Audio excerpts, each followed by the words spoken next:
Welcome guys to another video. আজকের ভিডিওতে আলোচনা করব মার্কেটের কিছু ইম্পর্টেন্ট টপিক নিয়ে।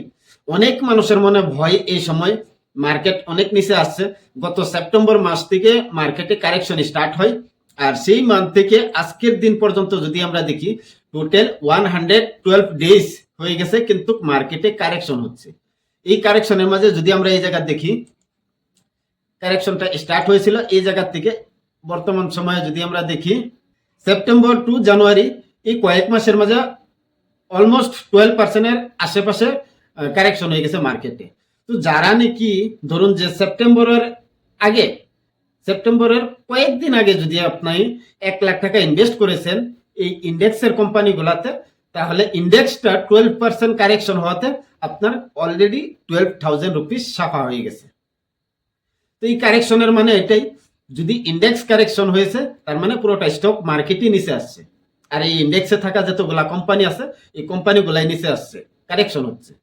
তো এই কারেকশন কতদিন পরে এই কারেকশন থামবে, এই বিষয়ে অনেকেই কোশ্চেন করেন, মেসেজ করেন, ভিডিওর নিচে কমেন্ট করেন যে ভাইয়া আর কতদিন চলবে এই কারেকশন। তো দেখুন, যারা নাকি ইনস্টিটিউশনাল ইনভেস্টার, এফআইএস, ডিআইএস, তারা কিন্তু অনেক বড় রকম মার্কেটে ইনভেস্ট করে, তারপরেও কিন্তু তারা সঠিকভাবে বলতে পারবে না যে এই ডেট মধ্যে বা এই মাসে মার্কেট উপরে যাবে। অনেকেই অনেক ধরনের অ্যানালাইসিস করে, অনেকের কাছে অনেক অ্যাডভান্স লেভেলের সফটওয়্যার আছে, ইন্ডিকেটর আছে, অনেক কিছু আছে, সেইগুলোর মাধ্যমে তারা অনুমান করতে পারে বা কি সেই অ্যানালিসিসের মাধ্যমে তারা জানতে পারে বা একটা আইডিয়া নিতে পারে যে মার্কেট এই লেভেল থেকে উপরে যেতে পারে। কিন্তু 100% শিওর মতে কেউ বলতে পারবে না। তো এই বিষয়ে কোয়েশ্চন না করাই ভালো। তো আমরা যদি গিয়ে দেখি ইতিহাসের কারেকশন, কয়েকটা কারেকশন দেখি, চলুন। আমি এই জায়গায় উইকলি চার্ট ওপেন করেছি, মানে এই জায়গায় প্রতিটা ক্যান্ডেলে কিন্তু এক সপ্তাহের জন্য একটা ক্যান্ডেল। তো আমি যদি এই জায়গা দেখি একটা কারেকশন 11 ডিসেম্বর মান্থ থেকে মার্কেট উপরে যাওয়া স্টার্ট করে।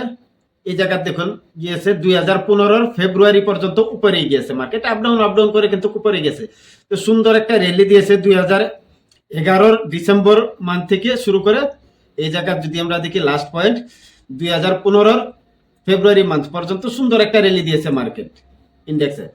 তারপর একটা কারেকশন দিয়েছে এই জায়গা দেখুন। তো যদি এত বড় একটা জাম্প মেরেছে, তারপরে একটা কারেকশন ছোট্ট লেভেলের, একদম নর্মাল ব্যাপার। যদি আমরা এই জাম্পটা ক্যালকুলেট করি কত পার্সেন্ট জাম্পটা হয়েছিল বা কি ইনক্রিজ হয়েছিল, তাহলে দেখুন এই জায়গা দেখাচ্ছে 91% ইন্ডেক্স কিন্তু বেড়েছিল সেই সময়, এই টাইম পিরিয়ডের মধ্যে। তারপরে যদি আমরা দেখি এতটুক জাম্প মারার পরে একটা ছোট্ট কারেকশন নিয়েছে, কারেকশনটা যদি আমরা দেখি অলমোস্ট 25% আশেপাশে কারেকশন নিয়েছিল। তো এই জায়গা 91% ইন্ডেক্সটা উপরে যাওয়ার পর 24% কারেকশন নিয়েছে। তো এটা একদম নর্মাল ব্যাপার। তারপর থেকে দেখুন আরেকবার একটা র্যালি স্টার্ট হয়েছে মার্কেটে, এই জায়গা থেকে র্যালি স্টার্ট হয়ে একদম এই জায়গাতে এসেছে। তো যদি আমরা এই জায়গা মেজর করি, তাহলে দেখুন লো পয়েন্ট থেকে একদম হাই পয়েন্ট পর্যন্ত আমরা মার্ক করলে এই জায়গা অলমোস্ট 68% ইনক্রিজ হয়েছে নিফটি। তারপরে কিন্তু মার্কেটে একটা কারেকশনের সৃষ্টি হয়েছে, ছোট্ট একটা কারেকশন হয়েছে, তারপরে আপডাউন করে মার্কেট এই জায়গা করোনা ক্র্যাশ হয়েছে। তো করোনা ক্র্যাশ হঠাৎ করে এসেছে, এটা প্যান্ডামিক ক্র্যাশ। তারপর এই জায়গা দেখুন একটা করোনার ক্র্যাশ হয়েছিল, করোনার ক্র্যাশের মাঝে অলমোস্ট এই জায়গা 38-40% আশেপাশে কারেকশন হয়েছিল। তো করোনার ক্র্যাশ হয়েছে, প্যান্ডামিক ক্র্যাশ হয়েছে। তো এতটুকু নিচে আসার পর যারা নাকি এই জায়গা থেকে আউট হয়ে গেছে, তারা তো লস নিয়ে, লোকসান নিয়ে আউট হয়ে গেছে। কিন্তু যদি যারা নাকি বসেছিল, যার কাছে নাকি ভালো ভালো কোম্পানির শেয়ার ছিল, যদি সেই সময় হোল্ড করেছিল বা অ্যাড করেছিল নতুন করে, তাহলে দেখুন এই করোনার ক্র্যাশের পর থেকে মার্কেট একদিকে উপরে গিয়েছিল। এই জায়গার টপ লেভেল পর্যন্ত দেখলে 135-36% আশেপাশে নিফটি জাম্প করেছিল। তারপর আরেকটা এই জায়গা যদি আমরা দেখি, এই জায়গা থেকে মার্কেট উপরে যাওয়া স্টার্ট হয়েছিল, একদম টপ লেভেল যদি আমরা দেখি এই জায়গা পর্যন্ত 73, অলমোস্ট 74% ইনক্রিজ হয়েছে। এই জায়গা থেকে এই জায়গা পর্যন্ত 74% মার্কেট ইনক্রিজ হয়েছে। তো এতটুক উপরে যাওয়ার পর যদি মার্কেট যদি 10%, 15% বা 20% কারেকশন হয়, এটা একদম নর্মাল ব্যাপার। কারণ আমি অনেকগুলা কারেকশন দেখাচ্ছি এই অল্প সময় আগে, অনেকগুলা কারেকশন দেখাচ্ছি। মার্কেট যখন নাকি একদিকে 20, 30, 50, 60, 70, 100% রিটার্ন দেয়, তারপরে কিন্তু 20, 30, 40% পর্যন্ত কারেকশন দেয় মার্কেট।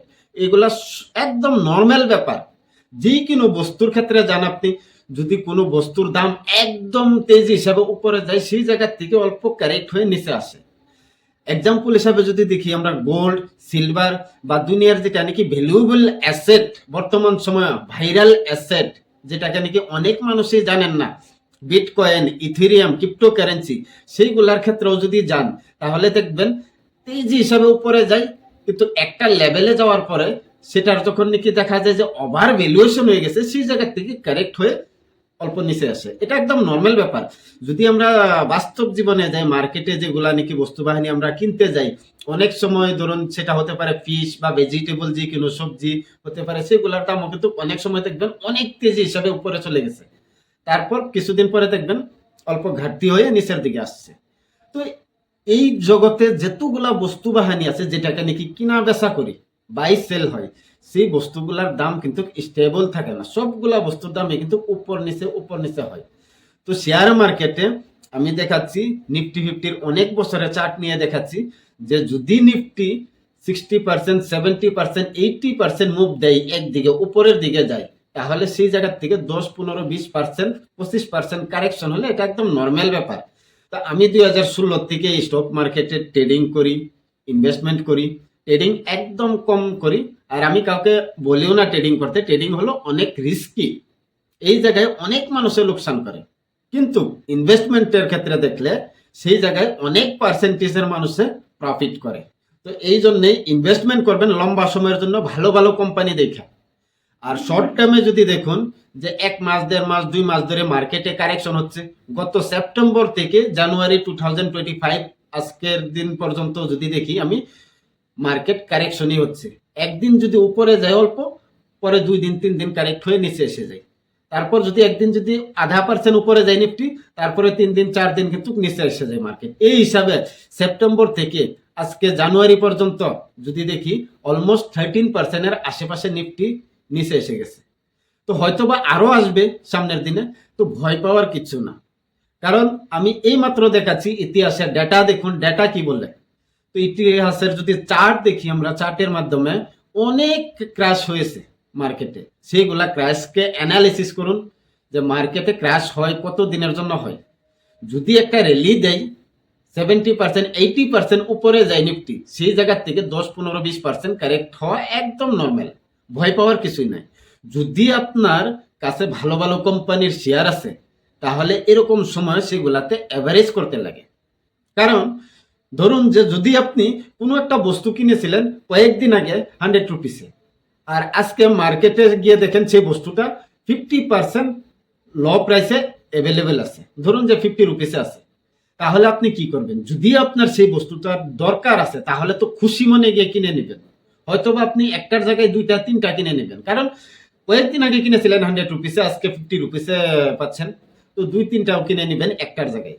তো এরকমই স্টক মার্কেটও করা উচিত। কিন্তু আমরা অনেকেই কি করি, ভয় পেয়ে যদি কোনো স্টক কিনেছি 1000 রুপিসে, আর সেই স্টকটা মার্কেট কারেক্ট হওয়ার ফলে সেই স্টকটা 800-এ এসে গেছে, আর আমরা ভয় পেয়ে কি করি, 1000 রুপিসের শেয়ারটা 800-এ আউট করে দিই, সেল করে দিই।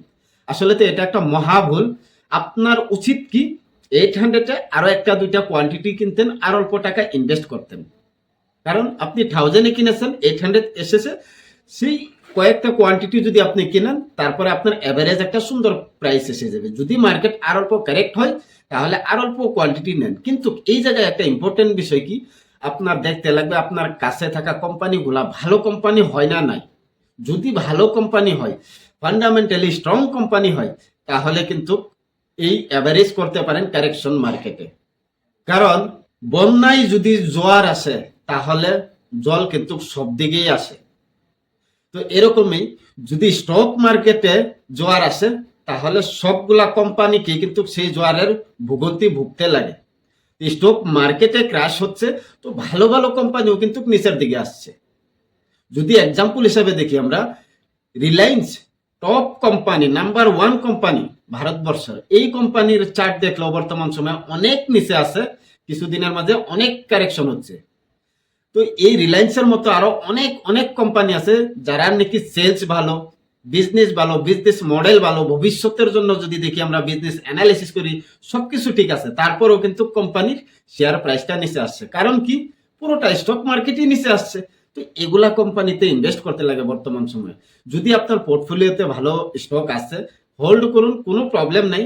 মার্কেটে কারেকশন কিছুদিন থাকবে, হয়তো বা 3 মাস ধরে কারেকশন হচ্ছে, আরো 2-3-4 মাস থাকতে পারে, বা আরো 1 বছরও থাকতে পারে। তারপরে কিন্তু মার্কেট তো যাবে উপরেই, ঠিক আছে? তো ভয় পাওয়ার কিছু কথা নাই। আমি 2016 থেকে আজকে 2025 হয়ে গেছে, এই সময়ের মাঝে অনেকগুলা কারেকশন দেখেছি। মার্কেট 20%, 30%, 40% উপরে যায়, তারপরে 10%, 15%, 20% নিচে আসে। এটা একদম নর্মাল ব্যাপার। করোনার সময় 40% নিচে গিয়েছিল, তারপরে তার থেকে ডাবল কিন্তু ইনক্রিজ হয়েছে করোনার পরে যদি দেখি। তো বর্তমান সময়ে মার্কেট কারেক্ট হচ্ছে, মাত্র 13% কারেকশন হয়েছে। তো হয়তো বা সামনের দিনে আরো অল্প কারেকশন হবে। তো যদি অ্যাভারেজ করার সুবিধা পান, আপনার পোর্টফোলিওতে ভালো ভালো শেয়ার থাকে, তাহলে অ্যাভারেজ করুন, ভয় পাওয়ার কোনো কথা নাই। আরেকটা বিষয়, অনেক মানুষে ট্রাই করে যে যেই জায়গাত মার্কেটটা আছে বর্তমান সময়ে কারেকশন হচ্ছে, তো এই জায়গাতে আমার পোর্টফোলিও থেকে অনেকগুলা শেয়ার আমি সেল করে দেই, টাকাটা নিয়ে বসে থাকি। যদি মার্কেট আরো নিচে আসে, 2, 4, 5, 6, 10% যদি কারেকশন হয়, সেই জায়গায় আমি কিনে নিব, আরেকবার এই শেয়ারগুলা কিনে নিব এই টাকার দিয়ে। তাহলে কি হবে যে আমার কাছে শেয়ারের কোয়ান্টিটিটা বেশি আসবে, অনেকগুলা শেয়ার বেশি আসবে কম দামে কিনলে। কিন্তু এরকম যদি করতে চান, আপনার কাছে অনেক এক্সপিরিয়েন্স লাগবে, আর অনেক ডিপ অ্যানালিসিস করতে লাগবে এগুলা করতে গেলে। তো যারা নাকি এগুলা কাজ করে সফল করতে পারেন, কোনো প্রবলেম নেই, বা আপনার কাছে সেগুলা সিস্টেম আছে, অ্যানালিসিস আছে, অভিজ্ঞতা আছে, করতে পারেন, কোনো প্রবলেম নেই। আর যারা নাকি নতুন, মার্কেটে বেশি দিন হয় না, হয়তো বা 6 মাস, 1 বছর, 1.5 বছর হয়েছে, মার্কেটের বিষয়ে বেশি অভিজ্ঞতা নেই আপনার কাছে, তাহলে এগুলা ট্রাই করবেন না। যদি ভালো কোম্পানি আছে পোর্টফোলিওতে, হোল্ড করে বসে থাকুন। এই কারেকশন মার্কেটে চিরকাল থাকবে না, কারেকশন হয়তো বা আরো 5, 6, 7% হতে পারে, কোনো গ্যারান্টি নাই, কিন্তু সেই জায়গা থেকে মার্কেট তো উঠবেই। কারণ আমি এই মাত্র অল্প আগে দেখাচ্ছি, ইতিহাসে অনেক কারেকশন হয়েছে, কিন্তু সেইগুলা কারেকশন থেকে আজকের দিনে যদি দেখি আমরা অনেক উপরে আছি। 2008-এর দিকে মার্কেটে অনেক বড় কারেকশন হয়েছিল, লিহম্যান ব্রাদারের ক্রাইসিস হয়েছিল সেই সময়। আর সেই জায়গা থেকে যদি দেখি আজকের দিনে মার্কেট অনেক উপরে আছে। তো আমি যে সময় নাকি মার্কেটে এসেছিলাম, 7,000-এর আশেপাশে ছিল নিফটি, আর আজকের দিনও নিফটি কিছুদিন আগে যদি দেখি আমি 26,000-এর আশেপাশে গিয়েছিল, কিন্তু বর্তমান আজকের দিনও যদি দেখি 23,000-এর আশেপাশে আছে নিফটি। তো যেই জায়গা থেকে আমি 7,000-এ স্টার্ট করেছিলাম মার্কেটে ট্রেডিং করা, সেই জায়গা থেকে আজকের দিনের লেভেলটা অনেক উপরে। তো যদিও মার্কেটে কারেকশন হচ্ছে, সেপ্টেম্বর মাস থেকে কারেকশনটা স্টার্ট হয়েছে, আজকে 2025-এর জানুয়ারি চলতেছে। তো এই জায়গা যদি দেখি কয়েক মাস ধরে মার্কেট নিচে আসছে, তো এই কারেকশন কিছুই না যদি লং টার্মের জন্য ইনভেস্ট করেছেন আপনি। তো হোল্ড করুন, যেগুলা শেয়ার আছে এগুলা শেয়ারের উপরে অ্যানালাইসিস করুন, আপনার পোর্টফোলিও থাকা শেয়ারগুলা ভালো নাকি খারাপ, এই কোম্পানিগুলার বিজনেস মডেল ভালো কিনা খারাপ, ভবিষ্যতে এই কোম্পানিগুলার বিজনেস চলবে কিনা, এইগুলা বিষয়ে ফোকাস করুন। আর যদি আপনার পোর্টফোলিও থাকা শেয়ারগুলা নিচে আসে আর ভালো কোম্পানি হয়, তাহলে অ্যাভারেজ করুন, যতটুক নিচে আসবে সেই জায়গাতে অ্যাভারেজ করুন। ধন্যবাদ।